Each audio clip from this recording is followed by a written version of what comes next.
उसको भी बुला, एक वो उसको भी बुलाना जो ये बोर्ड रब करता है, और उसको भी बुलाना जो ये कैमरा सेट करता है, दोनों भैया को वो।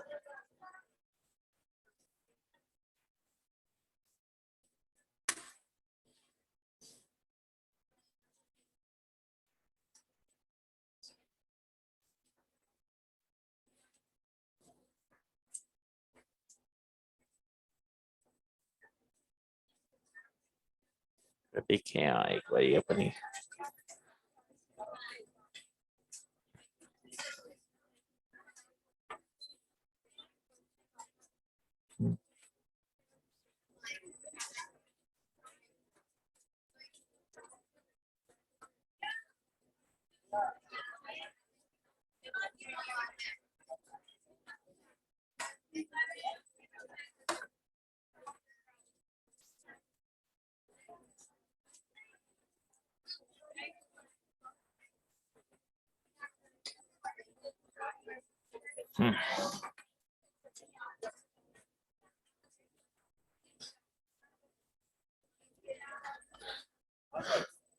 नहीं हो गया, इससे हो जाता है सेटिंग, मैंने देख लिया कैमरे की सेटिंग है ना, इससे हो जाती है।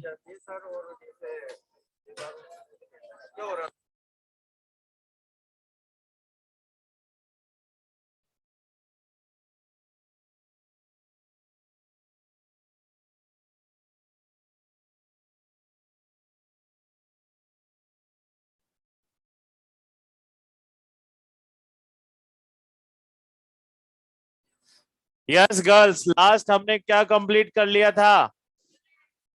है ईएन खत्म हो गए क्या? Application of ईएन। लो जल्दी से, पहले तो फास्ट मोड पे दो चार चीजें आप मुझे समझा दो जो कल मैंने समझाई थी, ठीक है? Yes, what is mean by EN? की इलेक्ट्रोनेगेटिविटी ईएन। वाह क्या समझा है, ऐसे समझाया होगा मैंने कल कि ईएन मतलब इलेक्ट्रोनेगेटिविटी।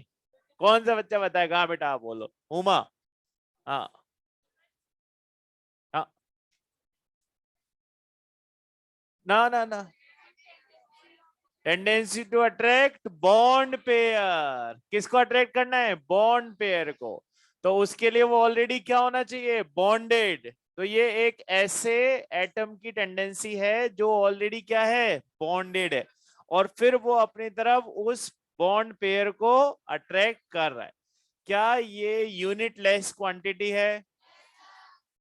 क्या ये ईसी पे डिपेंड करती है? कैसे पता लगा था? सर लेफ्ट टू राइट जा रहे थे, कंटिन्यूअसली इंक्रीज होते जा रहा था विदाउट एनी एक्सेप्शन। क्या हमने इसके कुछ फैक्टर्स स्टडी किए थे? फैक्टर कि क्या ये शेल नंबर पर डिपेंडेंट है? यस।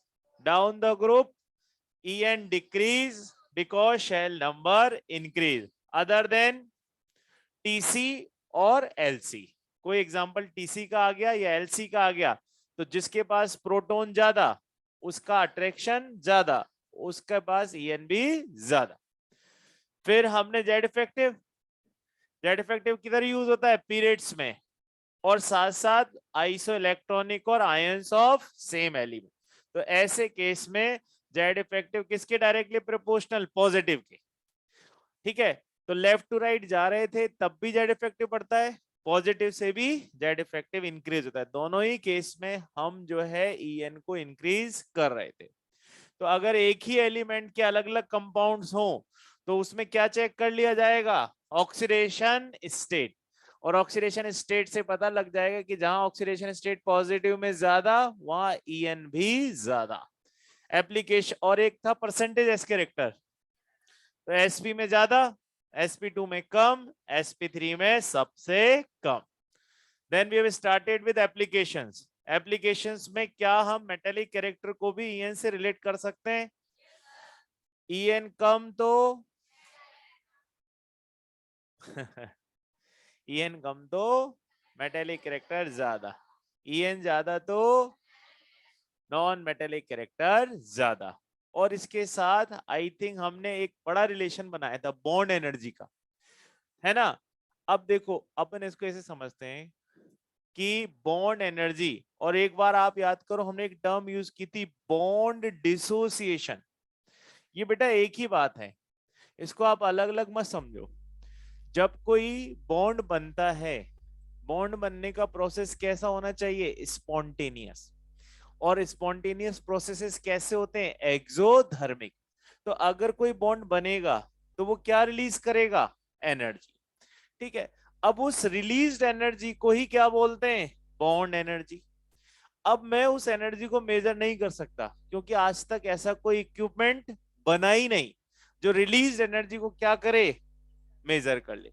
इसीलिए उसकी बॉन्ड एनर्जी को मैं कौन सी एनर्जी बोलता हूं? कि जब मैं उस बॉन्ड को तोड़ूंगा तो उस समय मैं कितनी एनर्जी लगाऊंगा, उसी एनर्जी को हम क्या बोलेंगे? Bond energy. और इसीलिए उसको कभी कभी क्या भी बोल देते हैं? Bond dissociation energy. तो एक्चुअल में बॉन्ड एनर्जी क्या होता है? Energy required to break bond, या energy which is release during formation of bond. अब वो एनर्जी जितनी उस समय रिलीज हुई होगी उतनी ही मुझे रिक्वायर्ड होगी।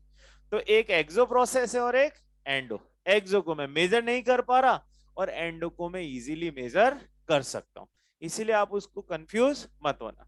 अच्छा, अब मुझे कैसे पता लगेगा कि किसकी बॉन्ड एनर्जी ज्यादा है? तो सर आप उसको ईएन से देख सकते हो। जितना ज्यादा ईएन का डिफरेंस होगा उतने ही ज्यादा कौन सा कैरेक्टर बनेगा? आयनिक। और उसका हमने एग्जांपल लिया था कि आपके पास मान लीजिए एक तो कौन है? NaCl, एक है H2, और एक हम ले लेते हैं HF। तो बताइए सबसे ज्यादा ईएन डिफरेंस किधर है? NaCl में, क्योंकि एक मेटल है और एक नॉन मेटल है। तो मेटल की ईएन कम होती है और नॉन मेटल की ईएन ज्यादा होती है। तो यहां पे सबसे ज्यादा ईएन डिफरेंस, यहां पर ईएन डिफरेंस है ही नहीं, और यहां पर कुछ ईएन डिफरेंस है। तो इसका मतलब इन तीनों में से सबसे ज्यादा बॉन्ड एनर्जी किसका होना चाहिए? ठीक है, और हमें पता भी है कि एक ऐसा बॉन्ड है आयनिक। अब ये तो दोनों ही कोवेलेंट है, तो इन दोनों में से ये नॉन पोलर है और ये पोलर है। तो जब मैं पोलर बोल रहा हूं तो पोलर का मतलब मैं उसमें कौन सा कैरेक्टर देख रहा हूं? आयनिक कैरेक्टर देख रहा हूं। और इसी वजह से इसकी बॉन्ड एनर्जी इससे भी ज्यादा है। बात समझ में आ गई? तो हम सब किससे पता लगा पा रहे हैं? ईएन से। अच्छा, अब ईएन बढ़ेगा तो इसका मतलब बॉन्ड में क्या इंक्रीज होगी? पोलैरिटी। और अगर बॉन्ड की पोलैरिटी इंक्रीज होगी बेटा तो कौन सा कैरेक्टर इंक्रीज होगा? आयनिक कैरेक्टर। आयनिक बन नहीं गया है, क्या हो गया है? कैरेक्टर बनने लगा है। और इसी वजह से उसकी क्या इंक्रीज हो गई है? Bond EN. तो हमने ये तीनों चारों चीजें एक साथ ही लिख ली। अब क्लियर है बात? फिर नेक्स्ट आई थिंक हमने कोई और नया कैरेक्टर देखा था क्या? बस यही था लास्ट। चलिए, now we are moving towards our fourth application.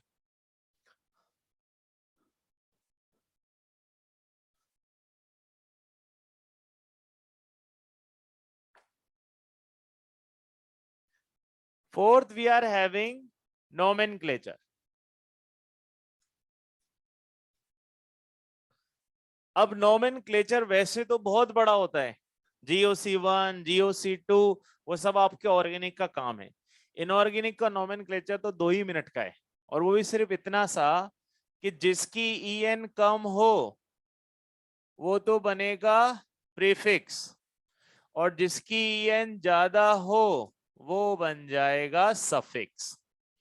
आप कोई भी कंपाउंड लिखते हो तो आपको याद है ना कि उसकी स्टार्टिंग और एंडिंग में, स्टार्टिंग में कौन होते हैं? लेसियन वाले, और एंडिंग में किसके साथ होते हैं? मोरियन। अब आप NaCl लिखते हो तो ClNa क्यों नहीं लिखते?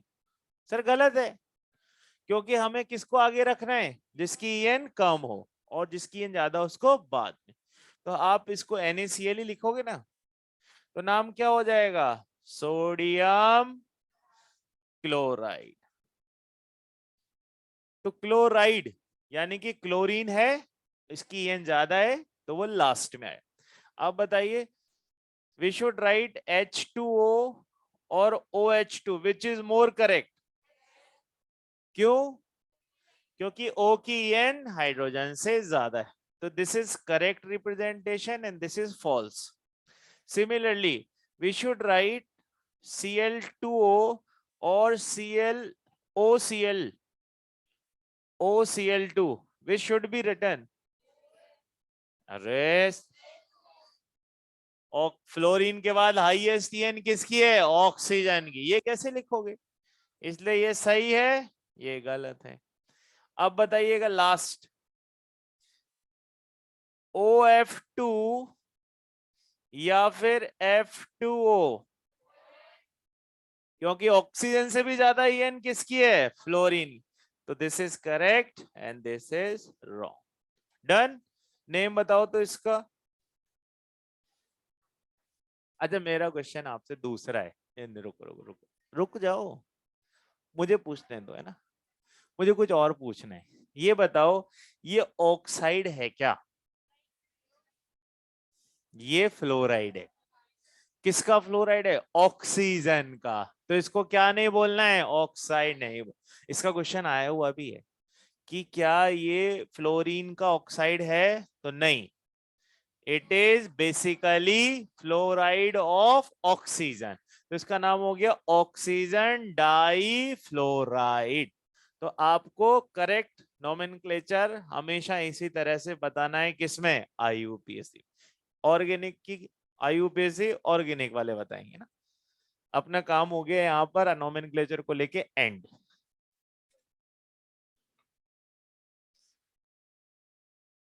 नेक्स्ट, अब हमारे पास fifth application, bond length measurement. क्या मेजरमेंट करेंगे? Bond length.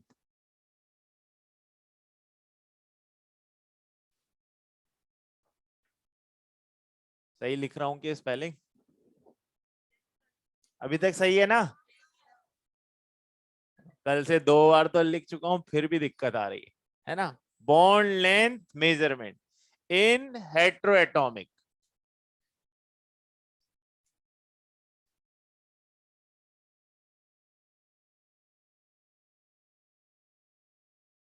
अच्छा, मॉड्यूल में ये आपको इस नाम से नहीं मिलेगा. मॉड्यूल में ये अलग ही नाम से मिलेगा, शुमाकर और स्टीवनसन. अब इसको आप शूमेकर बोलो, शुमाकर बोलो, और आपकी इच्छा हो जो बोलो, है ना. अपने लिए नेम का कोई वैल्यू अभी नहीं है ना. अब इन दोनों का एक लॉ है.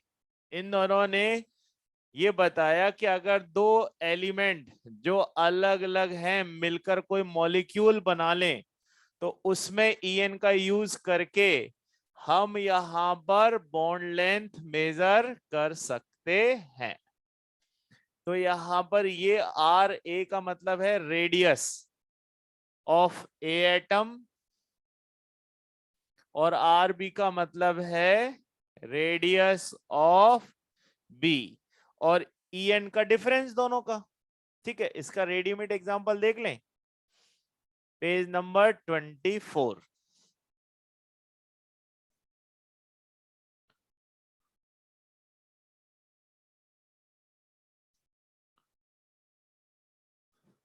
सबसे लास्ट में रेडीमेड इसलिए देख रहे हैं क्योंकि वही सब मैं लिखूंगा जो वहां एग्जैक्टली लिखा हुआ है. तो आप रेडीमेड पे आ जाओ ना. देखो बेटा, क्या क्या दिया हुआ है. एक मॉलिक्यूल है HF, और मुझे इन दोनों के बीच का ये बॉन्ड लेंथ क्या करना है? मेजर करना है. तो आपको देखो क्या क्या उसमें गिवन है. पहली चीज, आपको हाइड्रोजन की बॉन्ड लेंथ दे रखी है. कितनी दे रखी है? 0.74. तो अब मुझे इसकी रेडियस निकालना है. तो रेडियस का फॉर्मूला अपन कहां पढ़कर आए हुए हैं? कोवेलेंट में. कि इसका क्या करना पड़ेगा? हाफ. तो आप इसका क्या करेंगे? RH निकालने के लिए हाफ करेंगे, 0.74 डिवाइडेड बाय 2. सिमिलरली फ्लोरीन के लिए भी ऐसा ही कुछ दे रखा होगा, 144 एंगस्ट्रॉम. यही है 1.44. ये लो, अब इसमें इसकी क्या निकालनी है, रेडियस। तो आपको क्या करने का, 1.44 डिवाइडेड बाय 2। तो ये दो वैल्यूज आ गई यहां से, एक आर एच और एक आर एफ, और इन दोनों का ईएन डिफरेंस। तो हमें मालूम है हाइड्रोजन की ईएन कितनी है, 2.1, और फ्लोरीन की 4। तो वो डिफरेंस है वो आप यहां रखेंगे। तो मैं यहां लिख ही देता हूं कि ईएन डिफरेंस जो यहां पर है वो है 4 माइनस 2.1। अब आप ये सारी वैल्यू किसमें प्लेस करोगे, इसमें, और हमारे पास किसके बीच का बॉन्ड लेंथ आ जाएगा, हाइड्रोजन और फ्लोरीन का। आज तक तो कोई क्वेश्चन आए ही नहीं है ना। अब आगे की मैं कैसे बताऊं, पर अभी तक तो नहीं आए, ठीक है। क्योंकि ऐसे क्वेश्चंस में उन्हें बहुत सारा डेटा देना पड़ता है। देख रहे हैं ना क्या क्या देना पड़ा, bond length of hydrogen, bond length of fluorine, और ईएन ऑल्सो देना पड़ेगा। और उसके बाद हम कैलकुलेशन करेंगे, तो इतनी तो उसको हमसे उम्मीद ही नहीं है।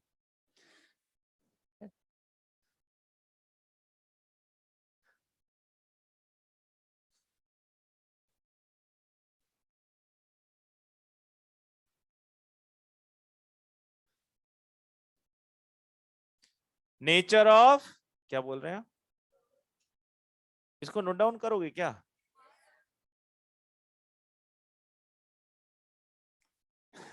आप लोग फोन लाते हो ना, ओहो बहुत ही अच्छे बच्चे हो, इन्होंने तो फोन ही नहीं देखा जिंदगी में। सर ये क्या होता है, वो इतनी इसकी सारी बातें मानते हो क्या आप, ये सब मानते हो आप।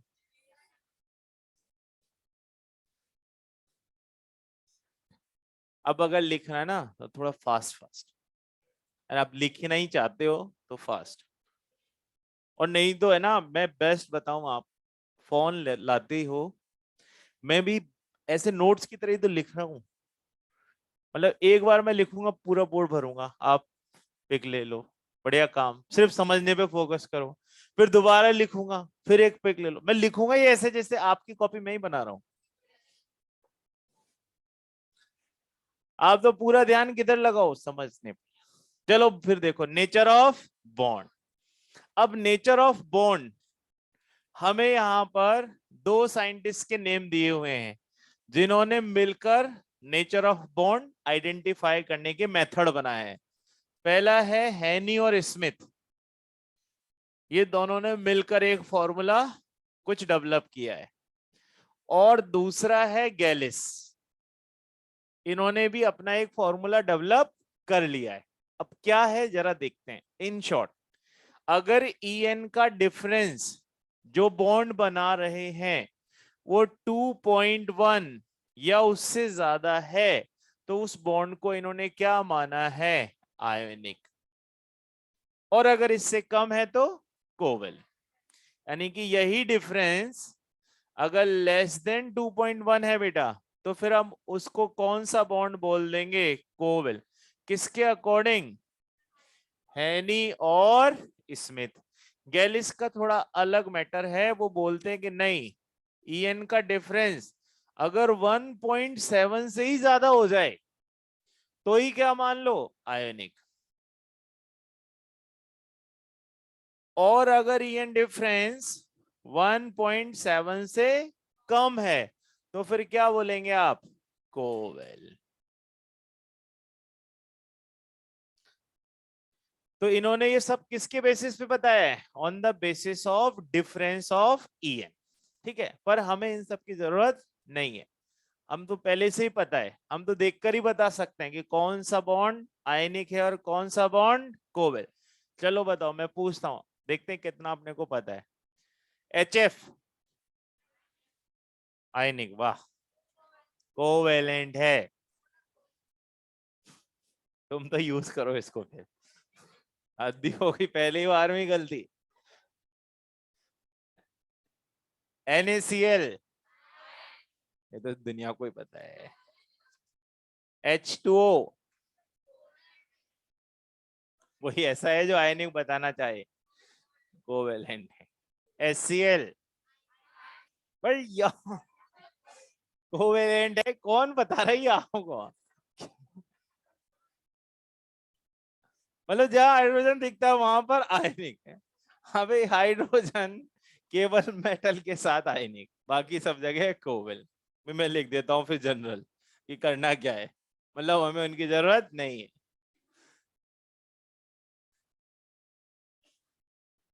आज लिख लो और ये हमेशा याद रखना, और आप जैसा ही कोई और मिल जाए तो उसको भी समझाना। जनरली अगर एक मेटल हो और दूसरा नॉन मेटल, तो जनरल केसेस में उनका नेचर कैसा होगा? बेटा देखो मैंने जनरली लिखा है ना, तो इसका मतलब ये है कि बॉन्ड की नेचर चेंज हो सकती है पर बॉन्ड का मेथड वही रहेगा, है ना। और दोनों ही नॉन मेटल हों तो ऐसे बॉन्ड को हम कोवेलेंट बॉन्ड कंसीडर करेंगे।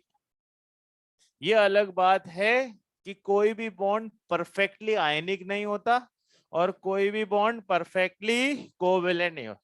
दे are having some characters of both. अब जो ज्यादा प्रोमिनेंट हो जाता है वही कैरेक्टर हमें नजर आना स्टार्ट होता है।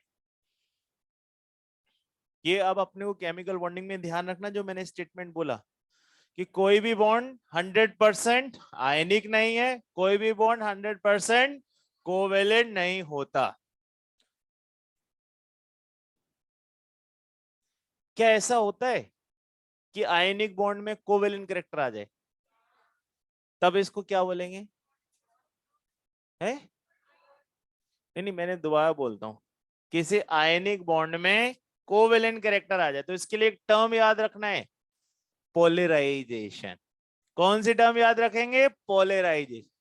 और किसी कोवेलेंट बॉन्ड में आयनिक कैरेक्टर आ जाए तो फिर आप उसके लिए कौन सा टर्म याद रखेंगे? डाइपोल। है ना, दोनों यहां लिख देता हूं मैं।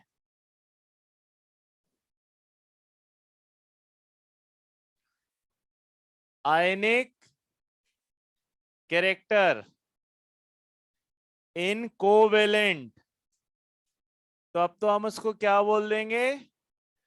पोलराइजेशन हो गया सर। यानी कि बॉन्ड तो किस तरीके से बना था? आयंस के थ्रू, पर वो नेचर में कैसा चला गया? कोवेलेंट। ठीक। और इसका एग्जांपल है बहुत बढ़िया, LiCl। अब आप देखो ऊपर तो मैंने लिखा है मेटल और नॉन मेटल का बॉन्ड कैसा होगा? आयनिक। और यहाँ एग्जांपल में क्या लिख रहा हूं कि इन्होंने कौन सी नेचर बना ली? कोवेल। तो ये तो जनरली लिखा था ना बेटा। तो अगर ऐसे मिक्सिंग होगी तो हमें एक टर्म और क्या याद रखनी पड़ेगी? पोलराइज। और सिमिलरली कोवेलेंट, उल्टा तो नहीं लिख दिया? नहीं नहीं, सही लिखा है। उल्टा है, सही बोल रही है। उल्टा ही है। ये है डाइपोल।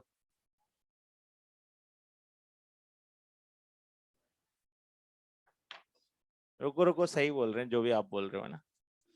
फॉर एग्जाम्पल H2O कि कोवेलेंट में कौन सा कैरेक्टर आ गया है? आयनिक। और दूसरा है कोवेलेंट कैरेक्टर इन आयनिक, तब हम उस टर्म को क्या नाम देंगे?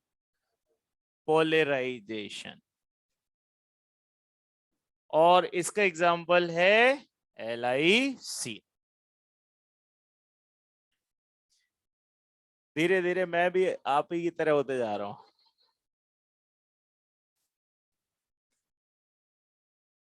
मैं भी H2O को क्या HCl को क्या बोलूंगा? आयनिक। बेटा देखिए, जब भी आपको हाइड्रोजन के रिगार्डिंग ऐसी दिक्कत आए तो एक ही रूल ध्यान रखिएगा। अगर हाइड्रोजन S ब्लॉक के साथ है तब तो वो बॉन्ड कैसा होगा? आयनिक। और अगर हाइड्रोजन P ब्लॉक के साथ है तब वो फिर हो जाएगा कोवेलेंट। NaH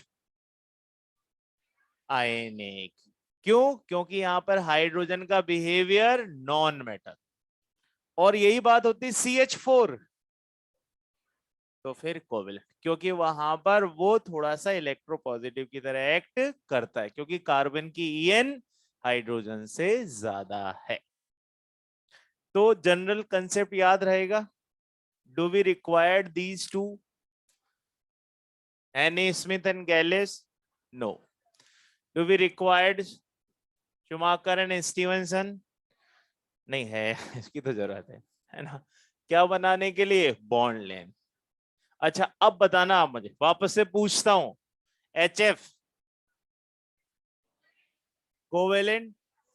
अब आप उसको देखो गैलिस को, अगर मैं गैलिस के अकॉर्डिंग चलूं बेटा, तो गैलिस के अकॉर्डिंग तो HF क्या हो जाएगा? आयनिक, क्योंकि उसमें H और F का EN डिफरेंस किससे ज्यादा होता है? 1.7 से ज्यादा। कितना होता है? 1.9। तो उसके अकॉर्डिंग तो ये क्या होना चाहिए? आयनिक। पर मुझे मालूम है कि यहाँ इलेक्ट्रॉन की क्या हो रही है? शेयरिंग, इसलिए अपने को उसको क्या बोलना है? कोवेलेंट। ठीक है। अब इंपॉर्टेंट पार्ट अब स्टार्ट होगा ईएन का।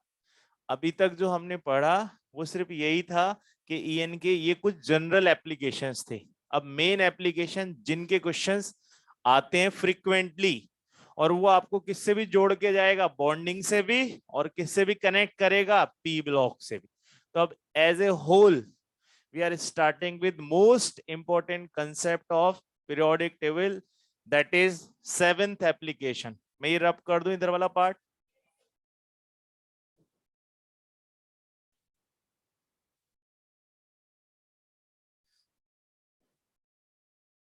अब आप इसको बोर्ड पे फोकस करना, और मैं आपको एक लाइन में उसका कंक्लूजन तो पहले ही बता देता हूं, पर हम फिर वन बाय वन उसमें अलग अलग एग्जांपल्स के थ्रू उनको यूज करेंगे। और हमारा सेवेंथ और लास्ट एप्लीकेशन है nature of hydrides, oxides and hydroxides. बल जल्दी से बताइए क्या नोटेशन लिखूं हाइड्राइड का?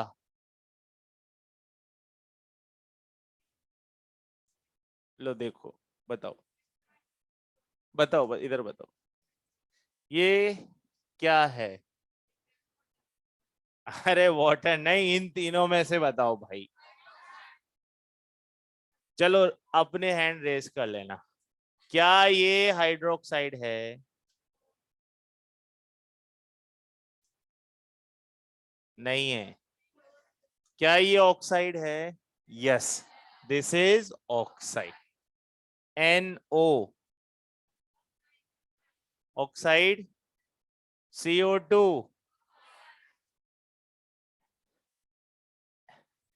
HNO3।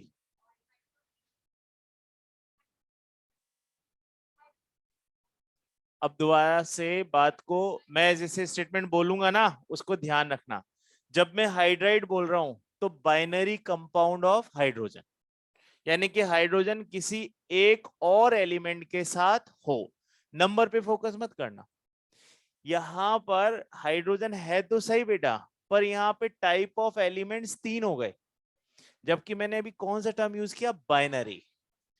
ऑक्साइड का मतलब भी बाइनरी, पर होना क्या चाहिए? ऑक्सीजन। तो ये एक ऑक्साइड है, क्योंकि यहाँ पर ऑक्सीजन किसके साथ है? हाइड्रोजन के साथ। और ये एक हाइड्राइड भी है, क्योंकि हाइड्रोजन किसके साथ है? ऑक्सीजन के साथ। ठीक है। ये एक ऑक्साइड है, क्योंकि ऑक्सीजन किसके साथ है? हाइड्रोजन नाइट्रोजन के साथ। तो यहाँ पर हमें ये दिख रहा है कि दो ही टाइप के एलिमेंट हैं, और जिसका नाम है ऑक्साइड वो तो है ही, दूसरा एक ही टाइप का एलिमेंट है। नंबर पे नहीं जाना है। यहाँ पे मामला थोड़ा अलग हो गया है, यहाँ पर दो से ज्यादा टाइप के एटम्स या एलिमेंट्स प्रेजेंट हैं। तो हाइड्राइड और ऑक्साइड इसी तरह से चलेगा। ठीक। ये जो है लास्ट, इसको जनरली आप एसिड बोलते हो। और एसिड का दूसरा मतलब अगर नॉन मेटल है तो फिर उसको हाइड्रोक्साइड भी बोलेंगे। तो ये अब हम समझना है हमको। सबसे पहले किससे स्टार्ट करते हैं? हाइड्राइड से। अच्छा, वन कंक्लूजन जो मैं पहले ही बता देता हूं ताकि आपको क्वेश्चंस करते समय दिक्कत ना आए। कोई भी मेटल का हाइड्राइड हुआ, ऑक्साइड हुआ और हाइड्रोक्साइड हुआ, वो किस नेचर के होंगे? बेसिक। किस नेचर के होंगे? बेसिक। और इसका ठीक उल्टा नॉन मेटल के लिए कर लेना। नॉन मेटल का हाइड्राइड, ऑक्साइड और हाइड्रोक्साइड तीनों ही किस नेचर के होंगे? ऐसे। बस इसी बात को हम अलग अलग तरीके से समझने की कोशिश कर। तो सबसे पहले हम क्या ले लेते हैं? Nature of hydride.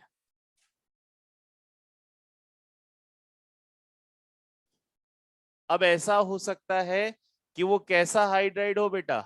मेटेलिक। और मेटेलिक हाइड्राइड जनरली किस ब्लॉक से आएंगे? S blocks. और दूसरे हो सकते हैं नॉन मेटेलिक।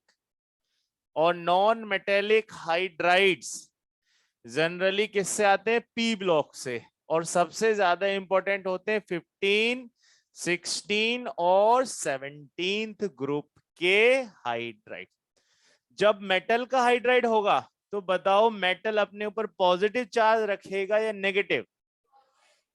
तो हाइड्रोजन के ऊपर। तो ऐसे केस में जब कोई मेटल हाइड्राइड ब्रेक होगा बेटा, तो वो एक तो क्या प्रोड्यूस करेगा? M प्लस और H माइनस। H माइनस का मतलब बेसिक। उसका मतलब बेसिक। आपने ब्रॉन्स्टेड लॉरी का कंसेप्ट पढ़ा है। जो H प्लस दें वो एसिड, और जो H माइनस दें वो बेसिक। तो ये क्या है? बेस। इसी तरह से कोई नॉन मेटेलिक का हाइड्राइड है, नॉन मेटेलिक को किससे रिप्रेजेंट कर रहा हूं? X से। तो जब ये ब्रेक होगा तो ये प्रोड्यूस करेगा, अब क्योंकि इसकी ईएन ज्यादा होगी, ठीक है, तो ये क्या प्रोड्यूस करेगा? H plus. और उस लिए इसको क्या बोला जाएगा? एसिडिक। Done with this. अब बताओ, अगर मैं एस ब्लॉक के किसी ग्रुप में ऊपर से नीचे चलता हूं तो बेसिक कैरेक्टर इंक्रीज कि decrease? Increase, because size increase और जल्दी जल्दी ब्रेक होगा, इसलिए H माइनस जल्दी जल्दी रिलीज होगा। तो हम ऐसा लिख लें, LiH से ज्यादा बेसिक NaH, उससे ज्यादा बेसिक KH, और सबसे ज्यादा बेसिक RBH और CSH। तो डाउन द ग्रुप कौन से कैरेक्टर इंक्रीज होगा?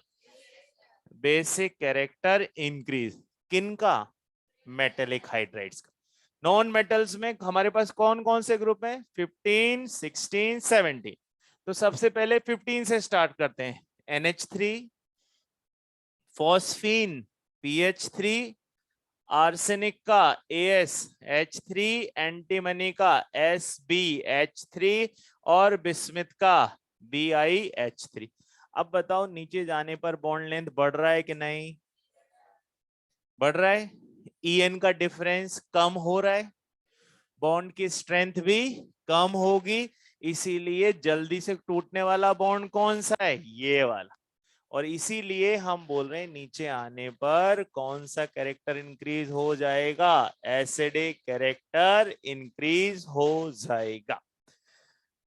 अब ग्रुप 16 के बताइए। H2O, H2S, H2SE, H2TE। क्या एसिडिक कैरेक्टर इंक्रीज होगा? वही तो कंसेप्ट है, सेम जो हमने किस यूज किया? ग्रुप 15 में। अब 16 में भी, 17 में भी बता दीजिए। HF, HCl, HBr और HI, which is the most strongest acid? HI। किस बेसिस पे बोला? Sir down the group bond length increase हो रहा है, बॉन्ड एनर्जी डिक्रीज हो रहा है, इसीलिए इसका H प्लस जल्दी फ्री हो रहा है, और इसीलिए एसिडिक नेचर भी इंक्रीज हो रहा है। अच्छा ठीक है, वो मैं देख रहा हूं, ये आप लिखो जब।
What is meant by monoprotic? कोई एक जना आंसर करो। आपका नाम क्या बेटा? तमन्ना, बताओ। जो H प्लस दें, और वो भी कौन सा? एक।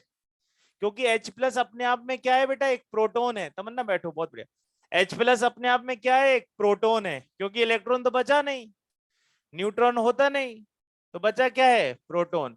समटाइम्स हम उसको क्या बोलते हैं कि H प्लस देने वाले, एक H प्लस देने वालों को क्या बोलेंगे? मोनोप्रोटिक। तो अगर दो देंगे तो? अब बताओ, इनमें से डाइप्रोटिक कौन है? ग्रुप 16 के मेंबर।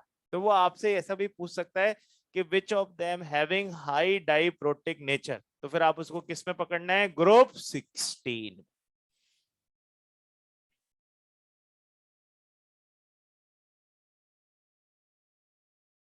हाँ विष्णु, सही बोल रहे हो आप।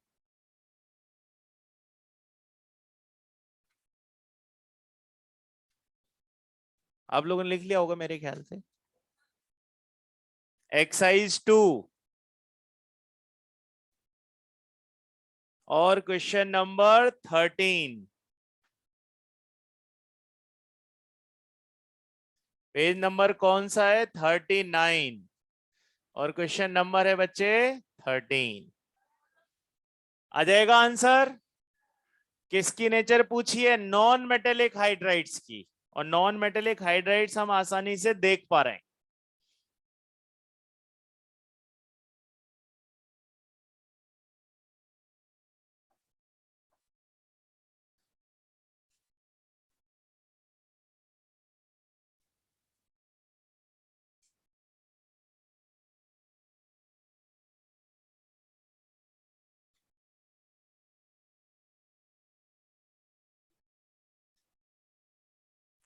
तो हमेशा क्या याद रखना है? अगर मेटल के हाइड्राइड्स में चलेंगे तो कौन सा नेचर इंक्रीज होगा? बेसिक। और नॉन मेटल्स के हाइड्राइड में चलेंगे तो एसिडिक। रीजन क्लियर है? बिकॉज मेटल हाइड्राइड्स में क्या प्रोड्यूस होगा? H minus. H माइनस मतलब बेसिक, किसके अकॉर्डिंग? Bronsted Lowry. और H प्लस अगर प्रोड्यूस होगा तो एसिडिक। अब हमारे पास किसकी नेचर बची बच्चे? ऑक्साइड की। फिर से वही बात रहेगी कि अगर मेटल का ऑक्साइड हुआ तो बेसिक, और नॉन मेटल का ऑक्साइड हुआ तो एसिडिक। That is general. हाँ,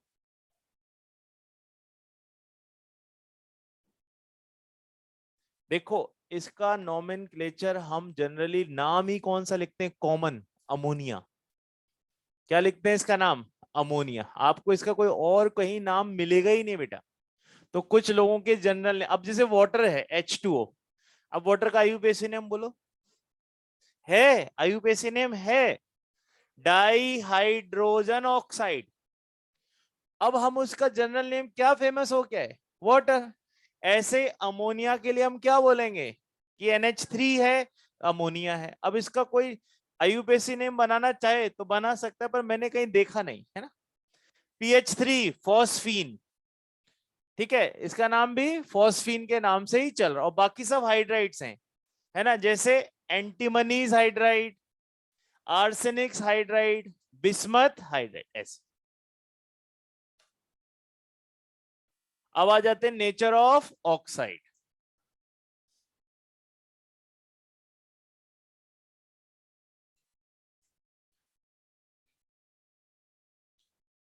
मेटल के ऑक्साइड, नॉन मेटल के ऑक्साइड, किस बेसिस पे बोले? अरे मैंने बोला किस बेसिस पे बोले। यहां तो दिख गया था ना आपको, H प्लस और H माइनस। अब वो बात आप ऑक्साइड में कैसे बोलोगे? कौन बताएगा? नए बच्चे बताओ। आपका नाम क्या है ये बता दो। कृतिका, बोलो कृतिका। कैसे पता लगाया आपने ऑक्साइड कि सर ये बेसिक ही होगा? सर आपने ही तो बोला था शुरू में, उस बेसिस पे। वो तो मैंने आपको कंक्लूजन बताया था फाइनल, पर आप कुछ और चीज से इसको प्रूव कर सकते हो तो बताओ।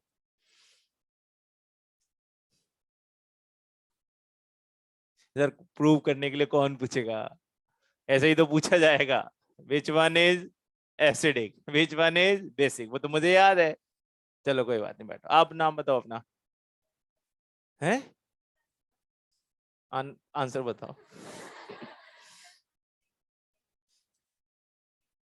हम्म, हाँ अवनी, बैठो बेटा।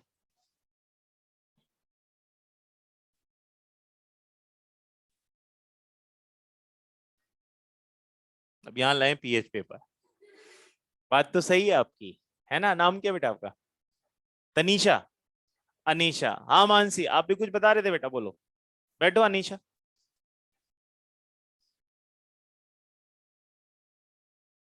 नॉन मेटल के ऑक्साइड बेसिक बोले?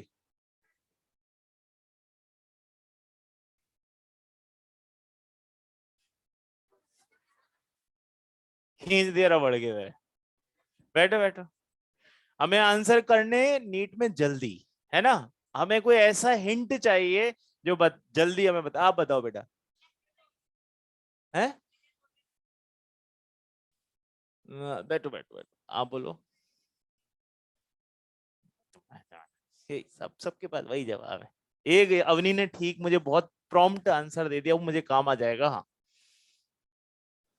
वसुंधरा। हाँ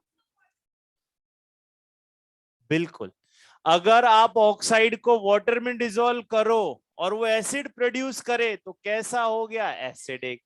और अगर वो बेस प्रोड्यूस करे तो बेसिक। उसी बेसिस पर हम ऑक्साइड्स को तीन कैटेगरीज में डिवाइड कर देते हैं। क्या हो गया किसी? तुमने भी यही बोला था? नहीं बोला था? हाँ। नहीं, आंसर में कोई कोई प्रॉब्लम नहीं है, बिल्कुल सही है। आंसर तो बाकियों के भी सही थे बेटा, पर मेरे को कैसा आंसर चाहिए था जो जल्दी हो जाए, मतलब हम जिसमें फटाफट अपना आंसर बना पाए।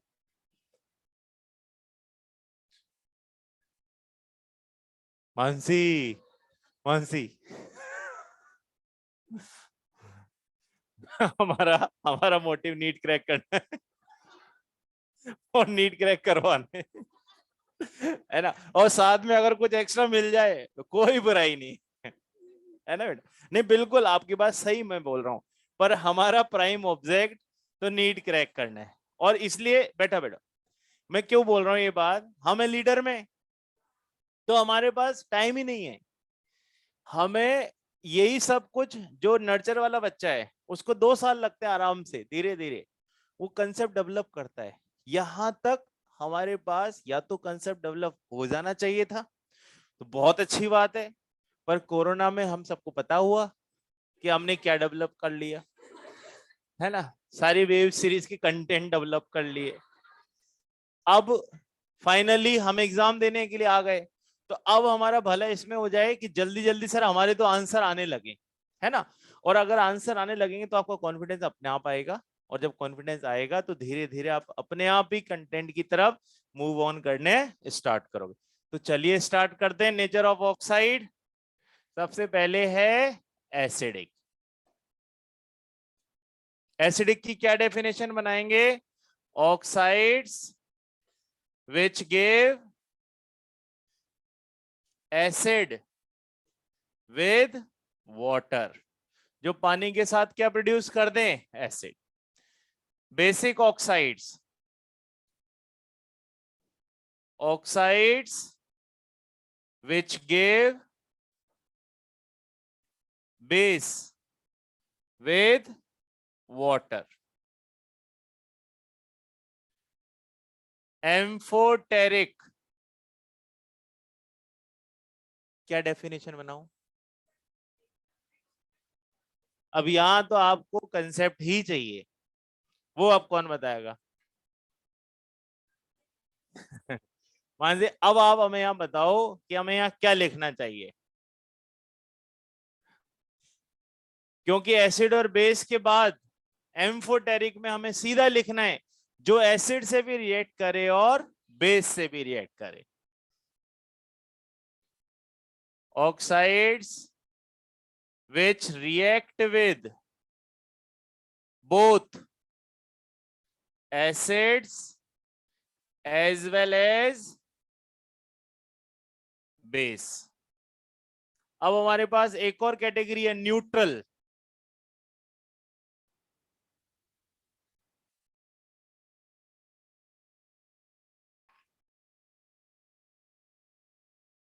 न्यूट्रल को क्या वाले, ना तो एसिडिक नॉर बेसिक।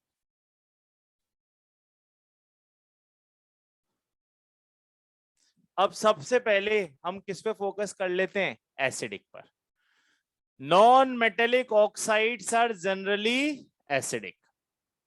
एग्जांपल्स ले रहा हूं मैं, सबसे पहले एसिडिक के, फिर ले लूंगा बेसिक के, और फिर हमें किन को ज्यादा जल्दी देखना पड़ेगा, एम्फोटेरिक्स को, क्योंकि क्वेश्चंस इन्हीं पर बने हुए हैं mostly. Acidic oxides, non-metal oxides are acidic oxides. For example, सबसे अच्छा एग्जांपल आपको कहते हैं CO2। वाटर में डिसॉल्व करिए, क्या बनाएगा, H2CO3। कौन सा एसिड है, कार्बोनिक एसिड। N2O5 वाटर में डिसॉल्व करिए, बनाएगा HNO3, nitric acid. SO3 water में डिसॉल्व करेंगे बेटा, H2SO4। इसी तरह से किसके एसिड ले लेते हैं हम, किसके ऑक्साइड ले लेते हैं, बेस के। तो बेस में किसके ले लेंगे हम, मेटल ऑक्साइड्स। K2O वाटर में डिसॉल्व करिए, क्या प्रोड्यूस होगा, पोटेशियम हाइड्रोक्साइड। इसलिए हम इसको क्या बोल रहे हैं, बेसिक। कोई सा भी ले लीजिए आप, CaO with water, it will produce calcium hydroxide। ठीक है। अच्छा, अब एक चीज में यहाँ पे और साथ साथ हम पढ़ लें, क्योंकि वो पी ब्लॉक में काम आएगी। ये जो सारे एसिड आपने बनाए, all are known as oxy acids. कौन से एसिड्स हैं ये, ऑक्सी एसिड। और ऑक्सी एसिड्स में और एसिड्स में क्या डिफरेंस होगा, जैसे HCl, क्या HCl को मैं ऑक्सी एसिड बोल सकता हूं, नहीं, पर एसिड तो बोलूंगा। तो अब बताओ एसिड और ऑक्सी एसिड में क्या छोटा डिफरेंस है। ऑक्सी एसिड्स में रिप्लेसेबल हाइड्रोजन ऑक्सीजन के साथ अटैच होगा, निकलेगा तो H+ he, but it will be attached with oxygen, and then oxygen will be attached with central atom। तो ऐसे ऑक्सीड्स को हम क्या बोलेंगे, ऑक्सीएस। अच्छा, अब इसमें एक खास बात है, ये तो इसमें मैंने वाटर मिलाया तो ये बन गया, अगर इसमें से मैं वाटर खींच लूं तो ये वापस इसमें कन्वर्ट। तो ये सारे जो ऑक्साइड्स हैं, इनका एक और नाम मिलेगा एनहाइड्राइड। किससे रिलेट कर रहे हैं हम, पी ब्लॉक से। पी ब्लॉक में एक टॉपिक आएगा बेटा, ऑक्सी एसिड। तो उस समय आपको ध्यान रखना है कि जब हम किसी नॉन मेटेलिक ऑक्साइड को वाटर में डिसॉल्व करेंगे तो वो अपना क्या प्रोड्यूस कर जाएगा, ऑक्सी एसिड। और उस ऑक्सी एसिड में से वाटर कंटेंट खींच देंगे तो वो वापस किस में कन्वर्ट हो जाएगा, अपने ऑक्साइड में, जिसका दूसरा नाम क्या है, एनहाइड्राइड। अच्छा, आपके पास हो सकता है कि कंफ्यूजन हो कि यही क्यों बना। तो हमें वो ध्यान रखना है कि जितनी ऑक्सीडेशन स्टेट इधर होगी उतनी ही उसके ऑक्सी एसिड में होनी चाहिए। सपोज यहां पर SO2 होता बेटा, और ये वाटर में डिसॉल्व होता, तो फिर वो H2SO4 नहीं बना था, क्योंकि यहां पर इसकी ऑक्सीडेशन स्टेट है 6, यहां भी क्या है 6, बट यहां जो बनेगा H2SO3 ही बनाना पड़ेगा, क्योंकि मेरे को रेस्ट्रिक्शन है कि ऑक्सीडेशन स्टेट 4 ही रखना है। तो ये हमारे पास एक कंसेप्ट बना जिसमें हमने दो नई चीजें स्टडी की, कि हम पढ़ तो रहे थे सर ऑक्साइड्स, बट हमने साथ में किसको भी देख लिया, एनहाइड्राइड और ऑक्सी एसिड्स को। Done with this. Oxy acid और एसिड में क्या डिफरेंस बताएंगे कि रिप्लेसेबल हाइड्रोजन ऑक्सीजन के साथ अटैच होगा और वो OH ग्रुप की फॉर्म में हमेशा ही रहेगा। अब बताइए कौन से ऑक्साइड्स बच गए, न्यूट्रल और, तो सबसे पहले किसको देख लेते हैं, न्यूट्रल। हाँ बच्चे, हाँ मानसी बोलो। एम्फोटेरिक को, हाँ हाँ बोलो बोलो।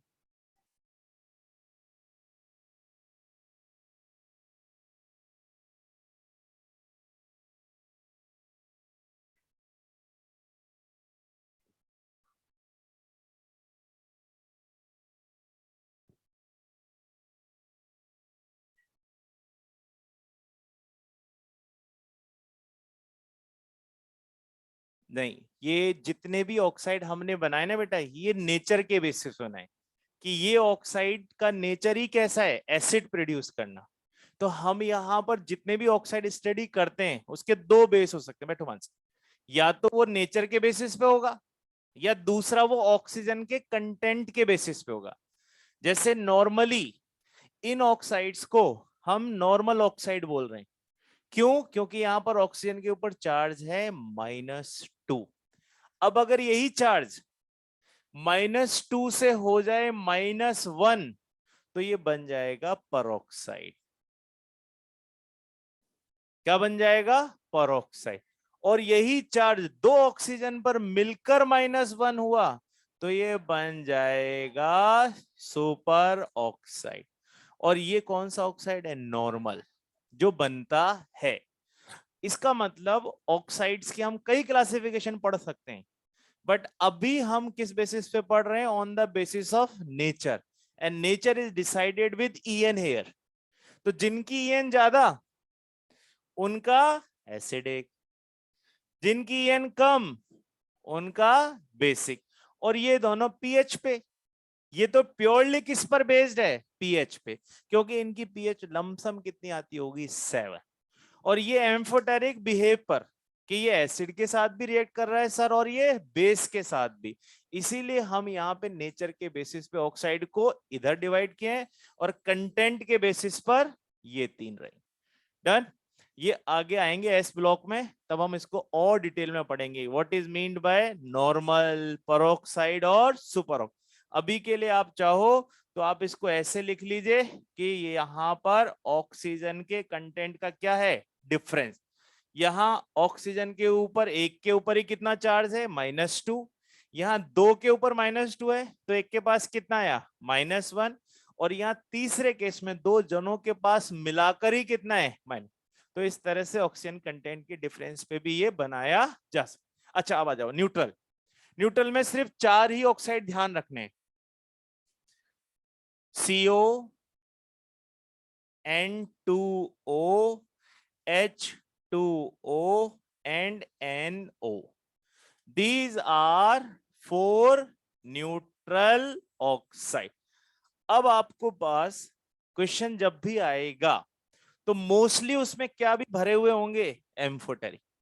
तो हमें सबसे पहले किन को आइडेंटिफाई करना है, एम्फोटेरिक्स को, क्योंकि वो आपसे ऐसे क्वेश्चन पूछेगा, which one is different from other.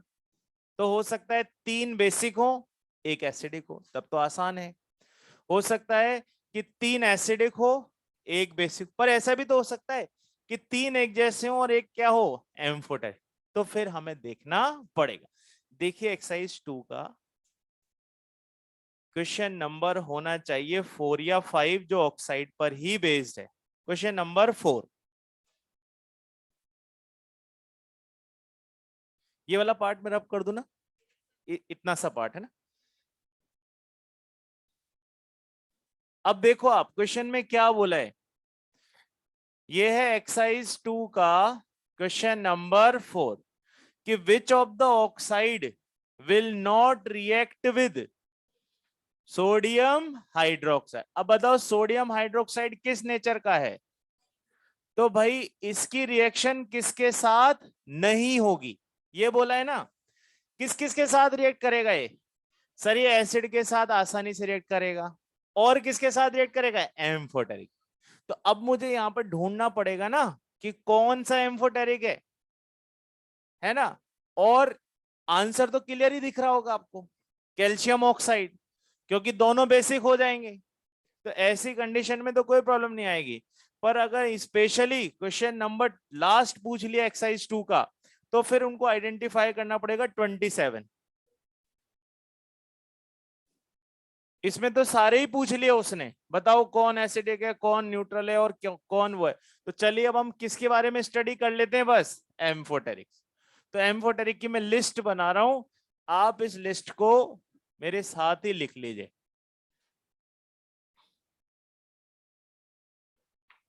Zinc का ऑक्साइड एम्फोटेरिक, बेरिलियम का ऑक्साइड एम्फोटेरिक, एल्यूमिनियम का ऑक्साइड एम्फोटेरिक, प्लम्बम के दोनों एम्फोटेरिक,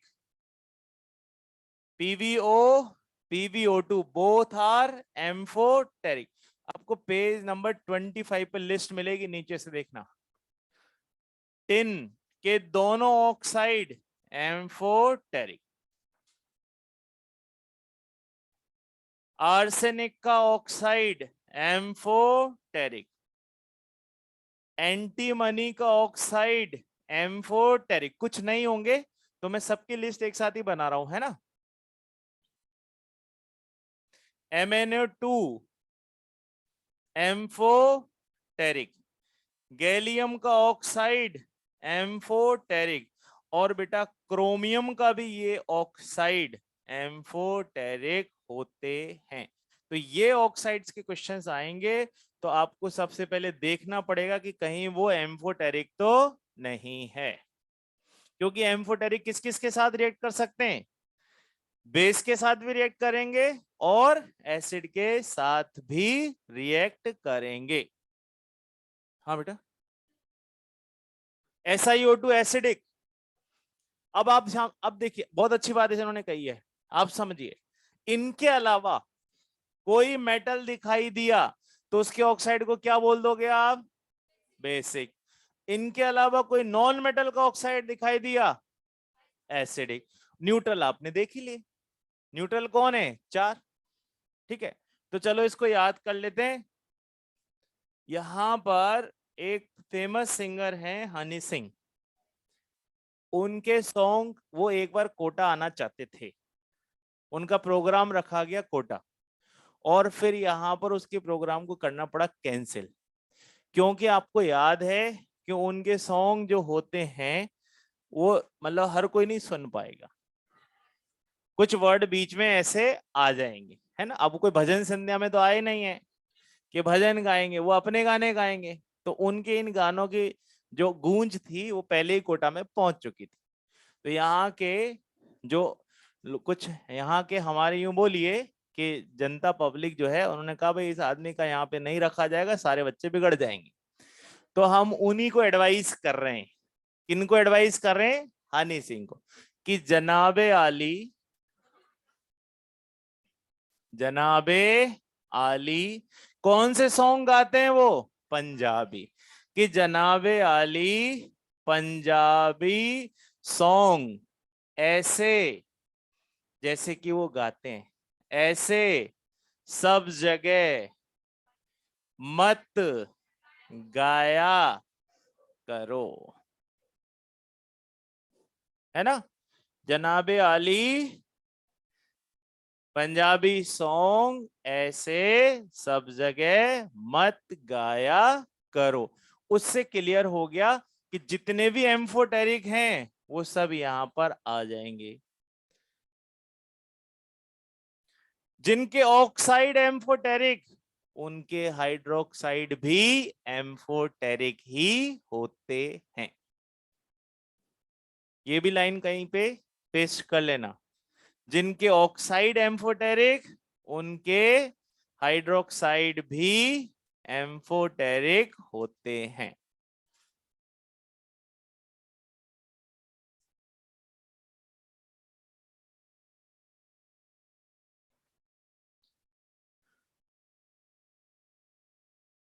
यानी कि अगर किसी ने आपसे बोल दिया ये बताओ बेरिलियम का हाइड्रोक्साइड किस नेचर का है, तो वो भी किस नेचर का होगा बेटा, एम्फोटेरिक नेचर का ही कंसीडर करना है। तभी तो बेरिलियम को क्या कंसीडर नहीं किया था, एल्केलाइन अर्थ मेटल, क्योंकि बाकी सभी के ऑक्साइड बेसिक थे, उसके अकेले का ऑक्साइड कैसा चल रहा है, एम्फोटेरिक।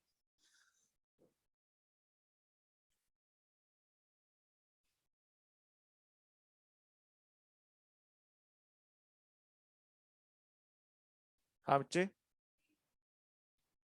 अब देखो V2O5 को लेकर पीएच वैल्यू से देखूं, पीएच वैल्यू के अकॉर्डिंग उसका बिहेवियर अलग है, और वैसे वो होता है एसिडिक। यानी कि वेनेडियम की हाईएस्ट ऑक्सीडेशन स्टेट ही क्या है, +5। अब अगर वो +5 में है तो उसको क्या होना चाहिए, एसिडिक, और वो होता भी एसिडिक है, पर उसकी पीएच वैल्यू क्या सजेस्ट करती है, न्यूट्रल, इसलिए हमने उसको इसमें इंक्लूड नहीं किया। अगर आपस में ही कंपैरिजन आया वेनेडियम के 3 अलग अलग ऑक्साइड्स में, तो हाईएस्ट वाले को आपको क्या मानना है, एसिडिक, क्योंकि V2O5 की हाईएस्ट ऑक्सीडेशन स्टेट वेनेडियम की है ही क्या बेटा, 5, तो 5 में तो उसको क्या बनना पड़ेगा, एसिड।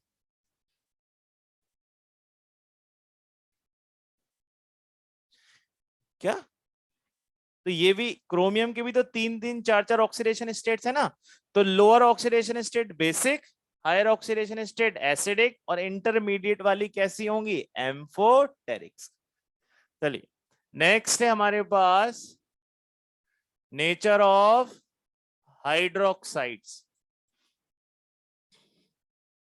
अब हमारे पास हाइड्रोक्साइड भी दो तरह के हो सकते हैं, या तो किसका हाइड्रोक्साइड होगा बेटा, मेटल का,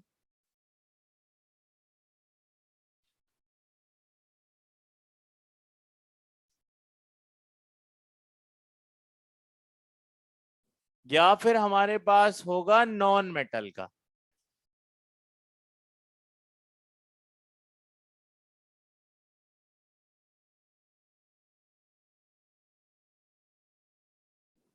एक्स हेयर क्या है, नॉन मेटल, तो एक्स यहां पर जो है वो होना तो क्या चाहिए, नॉन मेटल, ठीक है। अच्छा अब देखो, नॉन मेटल के साथ OH ग्रुप है, तो नेचर कैसी है, एसिडिक, तो इन्हीं को तो हम क्या बोलते हैं, ऑक्सी एसिड। इन्हीं को तो मैंने थोड़ी देर पहले क्या बताया था, ऑक्से, तो they are also known as oxy acid. किन के हाइड्रोक्साइड्स, नॉन मेटल, ठीक। तो ये नॉन मेटल भी हो सकता है, और दो मेटल ऐसे हैं जो कभी कभी गड़बड़ करते हैं, वो है क्रोमियम, किस स्टेट में हो, +6, तब वो भी क्या बना सकता है अपना, ऑक्सी एसिड, और मैग्नीज हो बेटा +7 में। तो ये दो मेटल ऐसे हैं जिनके ऑक्साइड भी क्या हो जाते हैं, एसिडिक, बट ऑक्सीडेशन स्टेट क्या चाहिए मुझे, हायर चाहिए, ठीक। चलिए देखते हैं आगे, स्टार्ट करते हैं सबसे पहले यहां। अब यहां हमारे पास दो बॉन्ड है, अब तक तो सिर्फ एक ही बॉन्ड था तोड़ने के लिए, अभी दो दो बॉन्ड है। कौन कौन से दो बॉन्ड है, या तो ये वाला बॉन्ड टूटेगा, या फिर ये वाला, यहां पर या तो ये वाला बॉन्ड जाएगा, या फिर बच्चे ये वाला। तो चलिए देखते हैं, यहां पर वही बॉन्ड तोड़ना है, bond will be break which is more polar. कौन सा वाला टूटेगा, जिसकी पोलैरिटी ज्यादा होगी, यानी कि जिसमें EN डिफरेंस ज्यादा होगा, बिकॉज जिसमें ये प्रोसेस कर रहे हो वो कौन है, water, water is a polar solvent. तो पोलर किसको डिसॉल्व करता है, पोलर को, तो अटैक भी किस जगह करेगा, जहां पर उसको पोलर नेचर मिलेगी, ठीक है। तो चलिए देख लेते हैं, अगर मेटल, ऑक्सीजन और हाइड्रोजन का ये बॉन्ड देखें आप, तो बताइए EN डिफरेंस कहां ज्यादा मिलेगा, यहां पर, क्योंकि मेटल और ऑक्सीजन में ही सबसे ज्यादा डिफरेंस बन सकता है। O और H का डिफरेंस तो फिक्स है, कितना डिफरेंस होगा, एक है 3.5 और एक है 2.1, तो वो थोड़ा सा डिफरेंस है। इसका मतलब बॉन्ड कहां से टूटेगा बेटा, यहां से, ये तोड़ दिया, क्या क्या प्रोड्यूस होगा, M प्लस OH। और भाई जो H माइनस दे वो किस नेचर का, बेसिक। अब इधर देखो XOH, X क्या है मेरे पास, नॉन मेटल। तो अगर नॉन मेटल है बच्चे तो यहां EN डिफरेंस कम हो जाएगा। तो EN डिफरेंस कहां ज्यादा होगा, यहां। इसका मतलब ये ज्यादा पोलर, इसलिए इस बार बॉन्ड कहां से टूटेगा, यहां से। तो अब बताइए क्या क्या रिलीज होगा, XO माइनस H प्लस, इसलिए नेचर क्या है, एसिडिक। चलो देखते हैं एक दो एग्जांपल। LiOH, LiOH, ये NaOH ले लो, ज्यादा अच्छा है, जल्दी याद रहता है हमें। अब बताओ आप मुझे किधर EN डिफरेंस ज्यादा मिलेगा, N और O के बीच में, क्योंकि इसकी EN कल ही देख कर आए आप, 0.7 है ना, 1 और 0.9 है ना, इसकी EN 0.9, इसकी 3.5, इसकी 2.1, तो दिख रहा है ये डिफरेंस ही ज्यादा है, तो बॉन्ड यहां से ब्रेक। और इसी तरह से मैं ले लूं ClOH, तो आपको मालूम है इसकी EN 3, इसकी EN 3.5, इसकी 2.1, बताओ डिफरेंस कहां ज्यादा है, इसलिए बॉन्ड यहां से ब्रेक। तो यहां पे क्या रिलीज हुआ बच्चे, OH, और यहां क्या रिलीज हो रहा है, H प्लस। इसीलिए हमारे पास नॉन मेटल के हाइड्रोक्साइड कैसे आए, एसिडिक, और मेटल के हाइड्रोक्साइड कैसे आए, बेसिक। इन जनरल अभी तक जितना पढ़ा उसका एक कंक्लूजन में पहली लाइन में बोल चुका था कि मेटल के हाइड्राइड, ऑक्साइड्स और हाइड्रोक्साइड सारे ही क्या होंगे, बेसिक। और नॉन मेटल के हाइड्राइड्स, ऑक्साइड्स और हाइड्रोक्साइड सब क्या होंगे, एसिड। तो वन लाइन में तो हमारा कंक्लूजन पहले ही आ गया। हाँ, बीच में एम्फोटेरिक हो सकते हैं ऑक्साइड्स, बाकी और कहीं कोई इस तरह का एक्सेप्शन देखने को नहीं मिला। तो अब अपने पास इसके ये वाले पार्ट हो गए खत्म। तो क्वेश्चन कैसे आएंगे हम उसकी प्रैक्टिस कर लेते हैं। एम्फोटेरिक हटा दूं, जनाबे अली वाला, याद हो गया सबको, बता दोगे क्वेश्चन। तो आओ जरा पेज नंबर 35 पर। 35 की तो हमने दोनों कर ही लिए, 113 और 114। EN के चल रहा है टॉपिक, पेज नंबर 30 नेक्स्ट आइए। अब इसमें आप देखिए क्वेश्चन नंबर 129 और 130।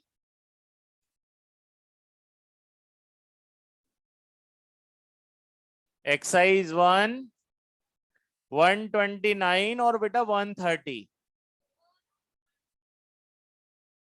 129 का आ गया, क्या आएगा, सारे के सारे ही कैसे हैं, न्यूट्रल। और 130 का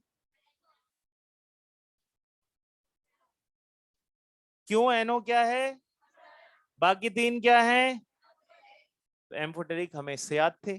ठीक है, अब आइए इसी का 132 लास्ट क्वेश्चन।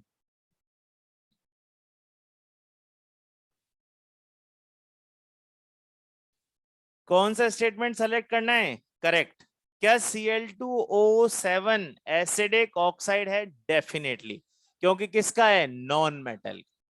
ठीक है, एम्फोटेरिक में तो है भी नहीं वो। अच्छा, आपने ध्यान से देखा यहां पर कोई भी नॉन मेटल नहीं है, सारे के सारे ही क्या है, मेटल। जबकि न्यूट्रल में सारे के सारे ही क्या थे, नॉन मेटल। यानी कि नॉन मेटल के ऑक्साइड या तो एसिडिक होंगे या फिर न्यूट्रल, जबकि मेटल के ऑक्साइड या तो एम्फोटेरिक होंगे या फिर बेसिक, दो जन को छोड़कर। ये दोनों गड़बड़ कर रहे हैं, है ना। वहां जाकर क्या बनाने लग गए, थोड़ा अलग बिहेव करने लगे, एसिड बना लिया उन्होंने। चलिए, अब इसमें देखिए सेकंड स्टेटमेंट सही है क्या, थर्ड वाला सही है क्या, तो बचा कौन सा, फर्स्ट।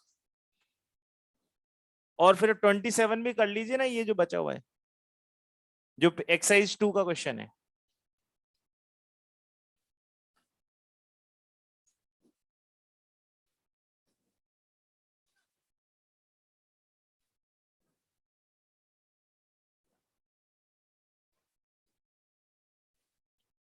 अब देखें क्वेश्चंस कैसे आएंगे।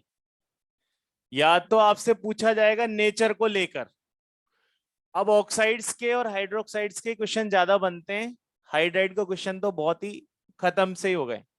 चलिए अब देखते हैं क्या पूछा जा सकता है। मान लीजिए आपको बहुत सारे ऑक्साइड दे दे, तो कैसे पहचानोगे?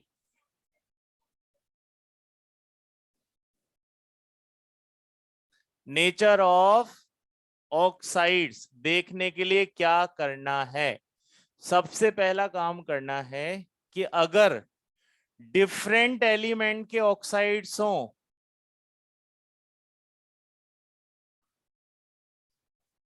तो आप किसका यूज करना बेटा? ईएन का। ईएन ज्यादा तो नेचर कैसी होगी? एसिडिक। और ईएन कम तो कैसा हो जाएगा? बेसिक। चलिए देखते हैं। आउट ऑफ N2O3 और Bi2O3 बताइए which one is basic? Which one is basic? क्योंकि ये मेटल का ऑक्साइड है और ये नॉन मेटल का ऑक्साइड है और ये मेटल, तो यहां पर अलग अलग टाइप के एलिमेंट हैं। तो मैं सीधे सीधे किससे पिक करूंगा? सर ये नॉन मेटल है, तो नॉन मेटल का ऑक्साइड एसिडिक। और सर ये मेटल है इसलिए उसका ऑक्साइड बेसिक। तो जब मेरे पास अलग अलग टाइप के होंगे तो मैं सीधे ही किससे देख लूंगा बच्चे? मेटल है या फिर नॉन। अब बताइए ऊपर से नीचे आऊं तो बेसिक। क्यों? क्योंकि down the group metallic character increase होता है। लेफ्ट टू राइट जाऊं तो नॉन मेटेलिक कैरेक्टर इंक्रीज होगा तो एसिडिक नेचर भी इंक्रीज। तो अभी मैं आपको एक छोटी सी बात बता रहा हूं, फिर हम बहुत सारे क्वेश्चंस को सॉल्व करना स्टार्ट करेंगे। देखने के मेथड यही रहेगा, ये पहला मेथड। और दूसरा मेथड होगा ऑक्साइड्स ऑफ सेम एलिमेंट। अगर एक ही एलिमेंट के ऑक्साइड्स और हाइड्रोक्साइड हुए तो मुझे क्या करना है? इसमें हाइड्रोक्साइड भी इंक्लूड कर लेते हैं, है ना। इवन ऑक्सी एसिड, आप तो ऑक्सी एसिड को भी इंक्लूड कर लो इसमें, ताकि हमारे पास थोड़ा सा मैटर बहुत ही क्लियर हो जाएगा। ऑक्सी एसिड्स या तो एक ही एलिमेंट के हो, तब क्या करना है? तब आपको बेटा किससे देखना है? ऑक्सीडेशन स्टेट से। जितनी ज्यादा ऑक्सीडेशन स्टेट उतना ही ज्यादा एसिडिक नेचर। ऐसा क्यों बोले? बताओ जल्दी से, ऐसा क्यों बोल रहे हैं? क्योंकि सर जितना पॉजिटिव चार्ज बढ़ेगा उतना ही अट्रैक्शन बढ़ेगा। जितना अट्रैक्शन बढ़ता है उतना ही जेड इफेक्टिव बढ़ता है। और जितना जेड इफेक्टिव बढ़ता है उतना ही नॉन मेटेलिक कैरेक्टर भी इंक्रीज हो। तो क्या हम ऐसा नहीं लिख सकते? उसका रीजन क्या हो सकता है कि सर रीजन ये है कि जेड इफेक्टिव बढ़ जाएगा। जेड इफेक्टिव किसके डायरेक्टली प्रोपोर्शनल होता है? पॉजिटिव के। इनवर्सली प्रोपोर्शनल होता है नेगेटिव के। तो ईएन भी तो इसी तरह से चलेगी। और जिसकी ईएन ज्यादा उसका कौन सा कैरेक्टर? Non metallic character. और जिसका नॉन मेटेलिक कैरेक्टर उसकी नेचर क्या हो जाएगी? एसिडिक। तो चलिए देखते हैं, कुछ एग्जांपल्स लेते हैं। आप अरेंज, इसका तो एक एग्जांपल मैं पहले लिख देता हूं। ये बहुत फेमस एग्जांपल है, N2O NO N2O3 NO2 और N2O5। बताइए सबसे ज्यादा एसिडिक कौन है?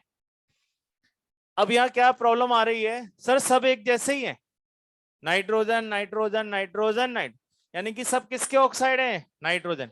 तो मैं कौन सा फैक्टर यूज करूंगा? ऑक्स। लिखिए +1 +2 +3 +4 +5, यानी कि ये नेचर एसिडिक इंक्रीज होते जा रहा। और क्या आपने इन दोनों को थोड़ी देर पहले न्यूट्रल में नहीं देखा था? तो ये न्यूट्रल धीरे धीरे किस में चलते जा रहे हैं? एसिडिक होते चले। कर लेंगे अब आप क्वेश्चंस, मैं लिखते जाऊं बोर्ड पर। आपको ऑर्डर बनाना है एसिड का, है ना? क्या बेटा, ये लिख तो लिया था? नहीं लिखा था क्या? कितने लोगों ने ये नहीं लिखा था? चलो आप जब तक ये लिखो मैं ये लिखता हूँ। लिखा क्या था ये बताओ।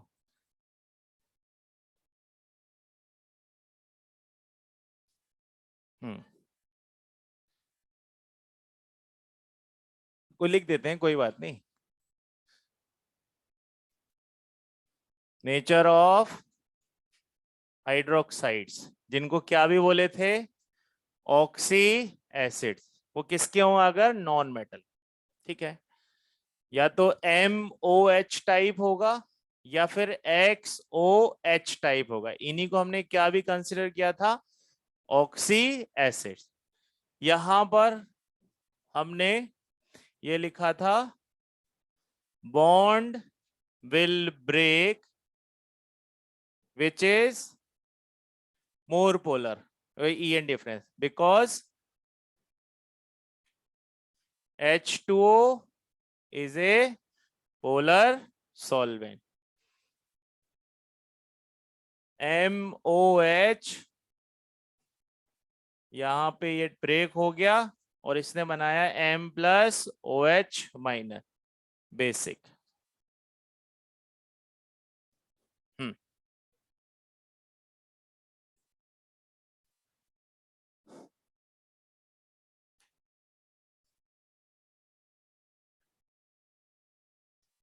अब ऊपर वाला पार्ट रब कर दो, सबसे ऊपर, क्योंकि मुझे कुछ ऑर्डर्स बताने हैं आपको।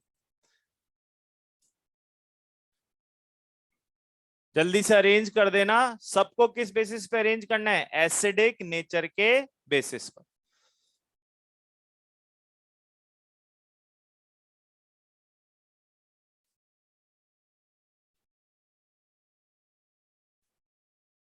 बताइए, क्या एक ही एलिमेंट के ऑक्साइड हैं या अलग अलग? क्या फैक्टर यूज करूं? En। लेफ्ट टू राइट जा रहा हूं, En इंक्रीज हो रहा है, यानी कि एसिडिक नेचर भी इंक्रीज हो रहा है। H2SO3 और H2SO4, which one is more acidic? H2SO4, क्योंकि यहां है सर +4, यहां है +6, वापस से एसिडिक।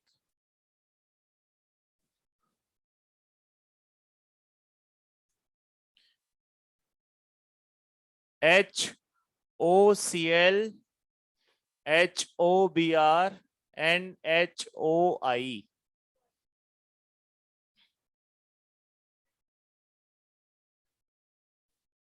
ग्रुप में जा रहा हूं तो एसिडिक नेचर डिक्रीज होगा, क्योंकि En क्या हो रहा है, डिक्रीज हो रहा है।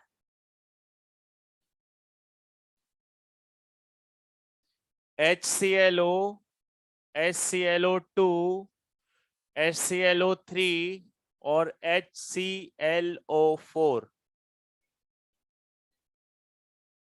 इंक्रीज और डिक्रीज? +1, +3, +5, +7, continuously increasing.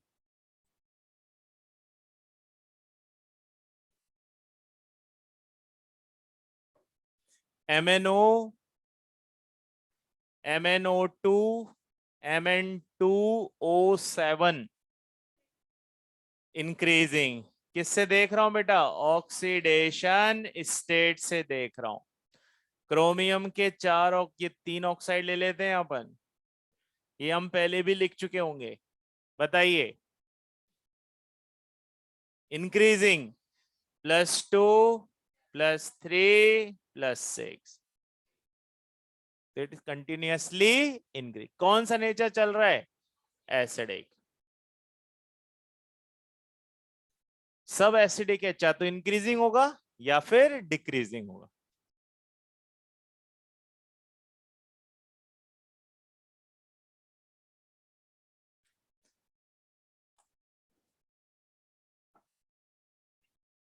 एक्सरसाइज 2 पूरी कंप्लीट करनी है अपने को। एक्सरसाइज 1 पूरी कंप्लीट हो गई है ना। और अब आपके पास प्रैक्टिस करने के लिए कौन सी एक्सरसाइज बची हुई है, 3। वो आपको प्रैक्टिस करनी है, जो क्वेश्चन नहीं आएगा वो आकर आपको पूछना है ना।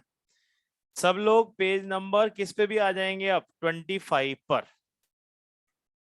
ये जो मैंने लिखा हुआ है ये सब पेज नंबर 25 पर है।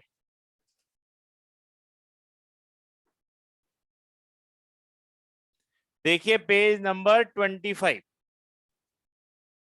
सबसे नीचे नीचे देखो बेटा, क्या यही कुछ ऑर्डर नहीं बने हुए हैं? किस पे अरेंज कर सकते हैं सबको? या तो ईएन पर या फिर ऑक्सीडेशन स्टेट पर। पेज नंबर 26 पे भी आइए ऊपर, देखिए वही सब चल रहा है ना? SO2, SO3 जो हमने बोर्ड पे लिखे हैं उन्हीं में से कुछ एग्जांपल्स वहां पर भी मिल जाएंगे। वाला पार्ट रब कर दूं ताकि मैं पीटी की जो है एंडिंग कर दूं, क्लोजिंग सेरेमनी। खुशी की बात नहीं है, हमने 5 लेक्चर ज्यादा लिए हैं, 1 2 भी नहीं।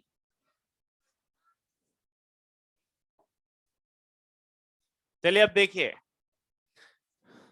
ईएन स्केल, इसमें पहला तो है आपके पास मुलिकन का scale.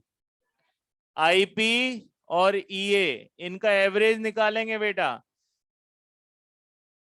M stands for Mulliken और एक्स स्टैंड्स फॉर ईएन, तो ये किसका स्केल हो गया? Mulliken scale. इसी को पॉलिंग बनाना हो तो आप इसको किससे डिवाइड कर दीजिए? 2.8 से।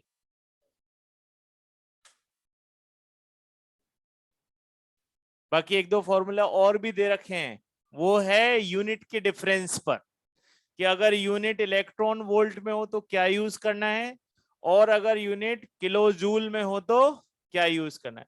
सब आपने को कहां देखने को मिलेगा? पेज नंबर 26 पे, बिल्कुल लास्ट में। देखो एक्सपी ने जैसे ही इसी फॉर्मूले को यूज किया तो आपको ये डिफरेंस नजर ना 2.8।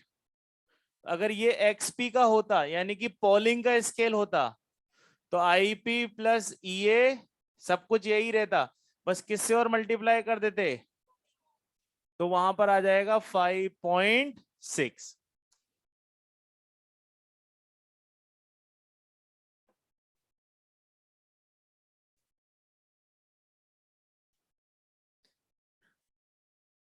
अब आज से हमें स्टार्ट करना है केमिकल बॉन्डिंग,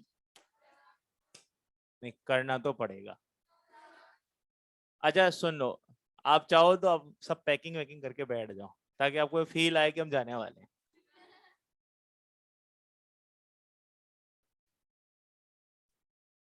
बहुत आगे चल रहे हैं हम लेक्चर से, है ना?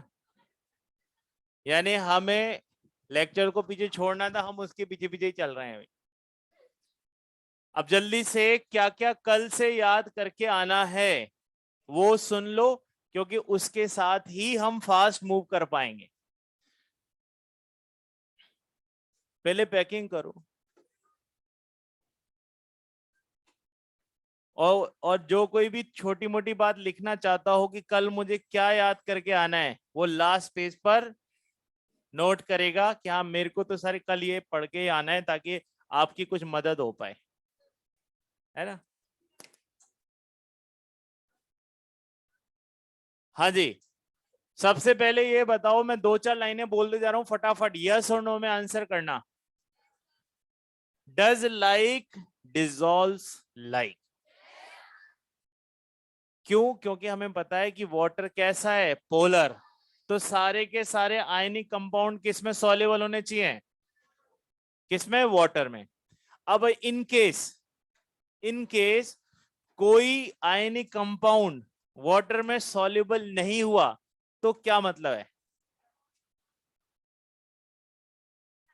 फिर से सुन लो, लाइक डिजॉल्व्स लाइक, यानी कि ionic compound must be soluble in water. और अगर कोई आयनिक कंपाउंड सॉल्युबल नहीं हुआ तो उसका क्या मतलब है? कि सर उसके बॉन्ड का नेचर चेंज हो गया है, और इसका मतलब अब अगर वो वाटर में तो सॉल्युबल नहीं है पर किसी नॉन पोलर में जाके सॉल्युबल हो गया, तो इसका मतलब उसकी नेचर पूरी की पूरी चेंज हो। ऐसे हमें कई कंपाउंड्स मिलेंगे और इसका एक अच्छा एग्जांपल है LiCl। बताइए LiCl में क्या Li प्लस नहीं है और Cl माइनस नहीं है? ये बॉन्ड किसका है? आयनिक, बट ये वाटर में सॉल्युबल नहीं हुआ। इसका सीधा सा मतलब हुआ कि इसने अपने बॉन्ड नेचर को चेंज। तभी तो मैंने एक स्टेटमेंट बोला था, कोई भी बॉन्ड 100% ना तो आयनिक होता है ना ही कोवेलेंट। डन। अगर किसी आयनिक बॉन्ड में, अगर किसी आयनिक बॉन्ड में कोवेलेंट कैरेक्टर आ गया तो उसके लिए क्या टर्म यूज करेंगे? पोलराइजेशन। क्या बोलेंगे उसको? पोलर। और किसी कोवेलेंट कंपाउंड में, यानी कि वाटर जैसे में आयनिक कैरेक्टर आ गया तो इसको बोलेंगे डाइपोल मोमेंट। ठीक है। नेक्स्ट, क्या थर्ड पीरियड के एलिमेंट्स के पास डी सबशेल है या नहीं? ये बात हम कर चुके हैं और वो उसका यूज करेगा, वो उसका यूज करेगा। वो कब करेगा? केमिकल बॉन्डिंग में पहले। ठीक है। नेक्स्ट, हम सबको ये याद होना चाहिए कि किसके पास वैलेंसी शेल में कितने इलेक्ट्रॉन हैं। बताइए बोरोन के पास कितने इलेक्ट्रॉन हैं? कितने हैं? 3। कार्बन के पास, नाइट्रोजन के पास, ऑक्सीजन के पास और फ्लोरीन के पास 7। तो उनके ग्रुप के मेंबर्स के पास भी यही रहेगा। इसमें एक बात और इंक्लूड कर लो, बॉन्ड वही बना सकते हैं जितने ज्यादा अनपेयर्ड इलेक्ट्रॉन बनाए जा सकते हो। जितने ज्यादा अनपेयर्ड इलेक्ट्रॉन बनाए जा सकते हो। फ्लोरीन के पास कितने इलेक्ट्रॉन हैं? पर वो बॉन्ड बनाता है एक, बॉन्ड बनाता है एक। क्लोरीन के पास भी 7 इलेक्ट्रॉन हैं और वो बॉन्ड भी बनाता है 7। तो डिफरेंस किसका आया? कि उसने अपने 7 इलेक्ट्रॉन्स को अनपेयर्ड कर डाला होगा, इसीलिए वो कितने बॉन्ड बना पा रहा है? 7 बॉन्ड बना सकता है। ठीक है। और एक टर्म आती है कोवेलेंसी। कौन सी वर्ड आएगी? कोवेलेंस। तो कोवेलेंसी को हम बोलते हैं कि एक मॉलिक्यूल में सेंट्रल एटम ने कितने कोवेलेंट बॉन्ड बनाए, वो उसकी क्या कहलाएगी? कोवेलेंसी। फॉर एग्जाम्पल H2SO4 का स्ट्रक्चर अगर आपने देखा हो या बनाया हो तो कुछ इस तरह का स्ट्रक्चर है। ठीक है। अब बताओ यहां इसकी कोवेलेंसी कितनी है? काउंट करो ना, 1 2 3 4 5 6, यानी कि ये 6 बॉन्ड बनाकर बैठा है। बट इसके कोऑर्डिनेशन नंबर कितनी है? बट इसकी कोऑर्डिनेशन नंबर कितनी है? 4। क्योंकि इसकी सराउंडिंग में या तो 4 एटम है या 4 ग्रुप हैं। 1 2 3 4। तो आपको ऐसे डिसाइड करना पड़ेगा कि कोवैलेंसी तो नंबर ऑफ बॉन्ड हो गए और कोऑर्डिनेशन नंबर क्या हो गया बेटा? Number of surrounding. ठीक है। अब यहां पर आप बताओ कार्बन मैक्सिमम कितने बॉन्ड बना सकता है? इसका कोऑर्डिनेशन नंबर भी 4। तो किसी भी पीरियड में जो मेंबर सबसे ज्यादा बॉन्ड बनाता हो उसके अकॉर्डिंग हम बोल देते हैं कि सेकंड पीरियड में हाईएस्ट कोवैलेंसी कितनी है? 4। और इसका कोऑर्डिनेशन नंबर भी मैक्सिमम कितना है? 4। पर यह बात थर्ड पीरियड पर एप्लीकेबल नहीं है। थर्ड पीरियड में मैक्सिमम बॉन्ड जो बना सकता है क्लोरीन 7, तो उसकी कोवैलेंसी 7 और 8 भी हो सकती है ना, अगर किसी ने उससे ज्यादा बॉन्ड बना लिए तो। बट उसका कोऑर्डिनेशन नंबर 6 होगा। कोऑर्डिनेशन नंबर 6 होगा, यानी कि उसके आसपास कितने एलिमेंट रह सकते हैं? 6, 7 नहीं। बॉन्ड तो उसने कितने बनाए?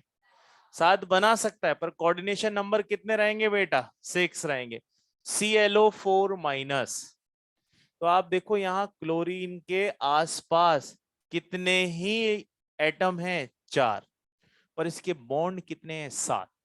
तो दोनों से कंफ्यूज मत होना, यहां पर काउंटिंग करने पे 7 बॉन्ड आ रहे हैं, तो कोवैलेंसी कितनी है 7, पर अभी कोऑर्डिनेशन नंबर कितना आ रहा है 4 ही आ रहा है, और इसका कोऑर्डिनेशन नंबर मैक्सिमम कितना जा सकता है 6। जो पीरियड नंबर होता है अक्सर कर उससे डबल, जैसे 2 का क्या हुआ था 4, 3 का क्या हुआ 6। और बॉन्डिंग की नंबर किससे काउंट करेंगे आप कि सर उसने कितने बॉन्ड बनाए हैं, वो किसके इक्विवेलेंट आएगा, आउटर मोस्ट में कितने इलेक्ट्रॉन अनपेयर्ड किए जा सकते हैं। लास्ट लाइन बोलता हूं, यस और नो में आंसर करेंगे फिर हम चलेंगे। क्या बॉन्ड बनाने का पर्पस ऑक्टेट कंप्लीट करना होता है? No, no. क्या होता है फिर स्टेबिलिटी, क्या होता है स्टेबिलिटी। इसीलिए आपको सेंट्रल एटम हो सकता है कि ऑक्टेट से कम पे रुक जाए या ऑक्टेट से ज्यादा पर, ठीक है। इसीलिए ऑक्टेट कोई पैरामीटर अब नहीं बचा। पर सर फिर ऑक्टेट पढ़ते तो हैं, तो अब याद रखिएगा कि ऑक्टेट हम सिर्फ और सिर्फ किसके लिए पढ़ेंगे, साइड एटम के लिए। यानी कि जब भी कोई स्ट्रक्चर बनाओगे तो किसका ऑक्टेट पूरा होना मस्ट है, साइड। अब आप देख लो इनमें से कोई भी 8 से ऊपर नहीं है। दो पहले 6 थे, अब 8 हो गए, पहले 7 थे 8 हो गए, पर क्लोरीन तो 8 से बहुत आगे चला गया। इसका मतलब सेंट्रल एटम का ऑक्टेट पूरा होना कोई कंपल्शन नहीं है। किसका होना कंप्लीट जरूरी है, या तो डुप्लेट या फिर इसी नोट के साथ जो मैंने इतनी सारी लाइंस बोली हैं, इन्हीं के ऊपर पूरा चैप्टर मूव करेगा बेटा, है ना। तो मैं ये लाइन जो बोल रहा हूं तो आप आज इनके बारे में थोड़ा सोचना, और इनके इन्हीं से हम कल स्टार्ट करेंगे अपना काम, ठीक है। आज के लिए जय हिंद।